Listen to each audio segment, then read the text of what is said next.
Have a listen to this. This is the House of Commons. Kemi, I like that Kemi. I never used to like her because I think I went off the Conservatives a little bit, but I'm starting to get along with her. I think she's good. Listen to her. This is what happened on October the 7th. Forget all that. They take hostages, they do this, it's Israel, genocide, this, it's not. It's not. You're fools if you believe that. Hamas are terrorists. And I commend this statement to the House. Leader of the Opposition, Kemi Bedro. Thank you, Mr. Speaker, and I'm grateful to the Prime Minister for advance sight of his statement. I remember almost 2 years ago meeting 3 mothers whose children had been stolen from them on October 7th and held captive in terror tunnels. They were living a nightmare unimaginable for any parent. Many of us on these benches have met hostages, their families, heard their stories, and supported them. Yesterday, it was truly momentous to finally see the return of the 20 living hostages who are now back home in Israel after over 730 days in terrorist captivity. The hostages released yesterday showed superhuman endurance in the face of evil, and we send every best wish to them and their families as they begin the process of rebuilding their lives. Yeah. We also mourn those hostages killed by Hamas and continue to call for all their bodies to be returned to their families. Mr. Speaker, we must never forget what happened on the 7th of October 2023. The abduction of men, women, and children was a calculated cruelty to break body, mind, and soul after inflicting the mindless horror of rape and murder. There is no cause, no grievance that can ever justify what happened that day. I, for one, will never forget. And the response from some in the West, the equivocation, the indulgence in whataboutery, and the drawing of false equivalence shows how far moral clarity has eroded. And we have got a job to do here at home, Mr. Speaker, to fix this. So on these benches, we stand alongside Israel in our shared fight against Islamist terror. The conflict could have ended a long time ago if the hostages had been returned. So many Palestinian lives have been needlessly lost because of this war. Mr. Speaker, Hamas is a genocidal terrorist organization. A sustainable end to the suffering of civilians in Gaza means the complete eradication of Hamas and the dismantling of its terrorist infrastructure. Even now, we know that Hamas is still killing Palestinians in Gaza. The initial phase of the US-backed peace plan represents a significant breakthrough. I want to thank the US administration, President Trump, and regional mediators for having secured this outcome. They put in the hard yards and found solutions, making clear that all progress would depend on the release of the hostages, a condition that some other governments forgot. Have you ever wondered? Mr. Speaker, with this peace deal, there is much to be hopeful for in the Middle East. If the Abraham Accords are expanded, a new age of peace will have arrived. We will see diplomatic normalization of Israel with the Arab world, something many of us have longed to see. And it saddens me that the Prime Minister's statement does not appear to show that the UK was at the heart of any of these efforts specifically. It is quite clear that UK relations with Israel have been strained by the actions of this government. Their view, and they have stated publicly, is that it looks like under pressure from his own backbenchers, the Prime Minister has taken the wrong decisions, time and time again, diminishing our influence in the region. They can shout shame as much as they want to, Mr. Speaker. Within weeks of Labour coming into power, they decided to restore funding to UNRWA. We haven't forgotten. An organisation, they say yes, that's an organisation whose members assisted in the kidnapping of these hostages, the release which we are celebrating today. Relations with Israel have been so damaged that when Israel launched strikes against Iran a country that has been a direct threat to us for years, the UK was out of the loop. They may not like it, but it is the truth.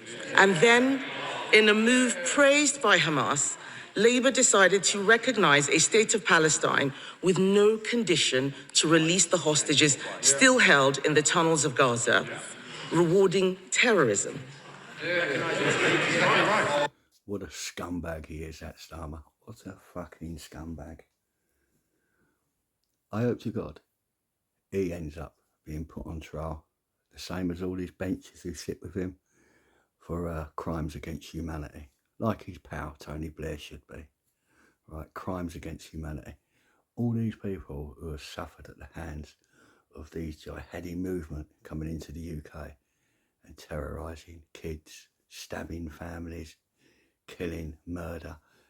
Every drop of that pain, blood is on them cunts' hands. Every drop of it. Horrible bastard, that Starmer. They may chant it from a sedentary position. I will remind them of what the former British-Israeli hostage, Emily Damari, said. She called it a moral failure. I'm surprised to hear the Prime Minister say in his statement that it was a contribution to this peace deal. We all know that the US Secretary of State, Marco Rubio, condemned this recognition, saying it had made ceasefire negotiations. Did you see him at Egypt at that peace deal? He weren't even invited. He went running over there to evade the Chinese spy questions. That's who he's gone now, isn't it? You don't even hear nothing about that. You don't hear nothing about these rent boys who attacked his house. What's happened to that? That's all gone quiet. 3 of them are in jail. I want one of them to turn QE on the other one, because that'll get it out in the public domain. I'll tell you something, big up that Sky reporter as well, who called out this government for its involvement in grooming gangs and hiding them and protecting people, because it don't want to look bad. They don't want to look bad. They're destroying our country, and this cunt sits here and don't want to look bad. Hey, fucking hell, what a mug. Harder. That is what the US said. The truth is, as historic events have unfolded in the Middle East, Britain has been out of step with the US. The US ambassador to Israel even called the government's claim that it played a key role in the ceasefire delusional, something Israeli foreign ministers agree. It was delusional, wasn't it? Did you see President Trump with Great Britain? And he was standing there with his hand up like a little schoolboy. I'm here. And he just fucking swerved him. Patted him on the back again, like a little dog he is, that Keir Starmer. Big up, Kemi. With. Mr. Speaker, I welcome the Prime Minister's promise to scale up protection for Jewish people in our country. Britain has always been a sanctuary for British Jews. But after the tragic murder of 2 British Jews outside a synagogue in Manchester, the government must now do everything it can to eradicate anti-Semitism. Oh, the government's done everything it can. It gave £10 million to the Islamic Mosque Society, if there is one. It gave them £10 million to up their security because a couple of their doors got burnt. Nothing major. I think that was done in-house as a smokescreen to take the dairy off the murder, what they done to them Jewish. Do you know, in the Middle East, there's 2% Christians now, 2% Christians. If you study the growth of Islam, and then you see the decline of Christianity or any other religion that are in that area where they're progressing in, right? Any other religion, a decline. But he thinks over here, it ain't going to happen. Look at that jihadi geezer, that same one who was on about, if they come to Birmingham, we show no remorse, we'll attack in Birmingham. Police can't protect no one. He's even now saying that we got to take, they want us to take the crucifix out of the flag because Sharia law don't recognise the crucifix. So it should be just a white flag with a bit of red. No crucifix, no cross, right? Because Sharia law don't recognise that. It's a fucking shit show. And then you've got them pair of faggots, them 2 Burks, See them two, right? I hope they get fucking comeuppance from this, I do. Anti-Semitism. The anti-Israel protesters who have turned our streets into theatres of hate have been relatively silent about the good news of a ceasefire and hostage return, showing us their real motivation. The Prime Minister mentioned in his statement the Palestinian Authority. Can he tell us whether the government's preference for the Palestinian Authority to take the reins in Gaza, if they have committed to end the pay-for-slay policies that reward families of terrorists for killing Israelis? Will it deal with anti-Semitism in education, and are they demonstrating any democratic progress? Mr. Speaker, there are also domestic implications. We need to strengthen our borders. Hamas is still running Gaza. Those who would be allowed to leave can only do so with Hamas's approval. We should not be bringing anyone to Britain with links to extremism, anti-Semitism, or to Hamas and other terrorists. So can the Prime Minister confirm whether he intends to bring people from Gaza to study, for healthcare, or for other purposes? And what measures are in place to ensure we are not importing extremism, anti-Semitism, or anyone linked to Hamas and other terrorists? Mr. Speaker, Britain is a great country and still a powerful one. We still have agency to shape the world around us. The government must do better and show it has the backbone to use Britain's power to make a better world.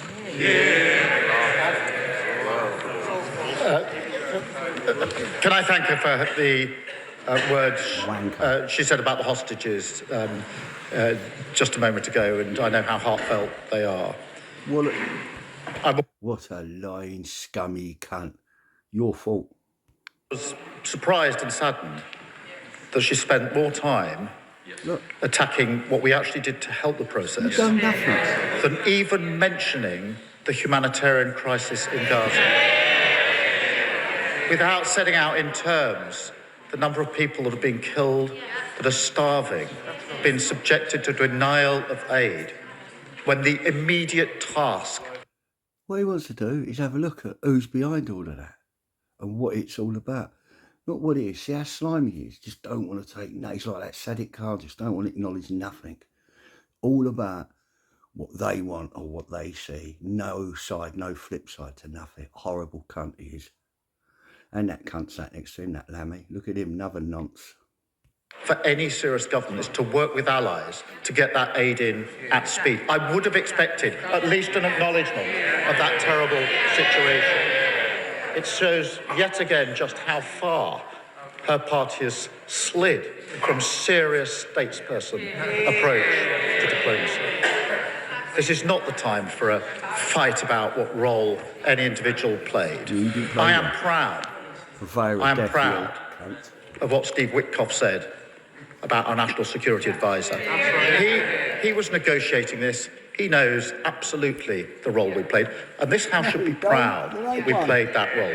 We played that role only because of the relationship that this government has with the Trump administration. We are a trusted partner working both before this peace deal and afterwards. And yes, I did discuss recognition of Palestine with President Trump when he was over here. That's what grown-up, responsible partners do, unlike the discussion here.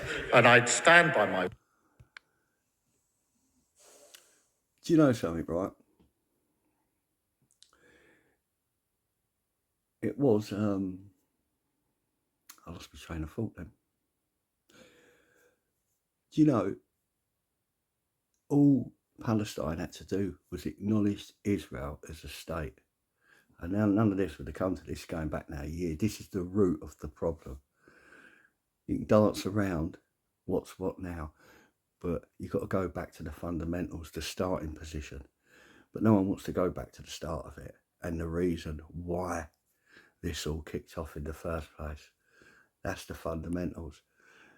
And the other side of that is the people in question, they don't want people around them who are not Islam, who are not fucking part of this Islam extreme fucking extremist. Not every Muslim, there's a lot of Muslims over here are absolutely terrified that they're going to become under dictatorship. And they don't want that. They want a life how it is now, not one what's being controlled and dictated to. Look at that shit show in London, Tower Hamlets. They stopped a UK political party, what's got its own views, whether people like them or not. It's their own views. They got a right to do it. It's a free country. Free speech. It's what our forefathers and fathers fought for, to stop a dictatorship from the Nazi party. Now we're getting one now, and Keir Starmer ain't going to be part of that. Hopefully the Muslims will start seeing that they don't need Labour no more, which it's looking that way, and they start turning on this fucking prick. And then people might start waking up a little bit more and a little bit quicker to really understand what's going on. Not sitting in a bubble that the world's a beautiful place and everything's fucking hunky-dory, because it ain't. It ain't. And England is falling fast, very fast.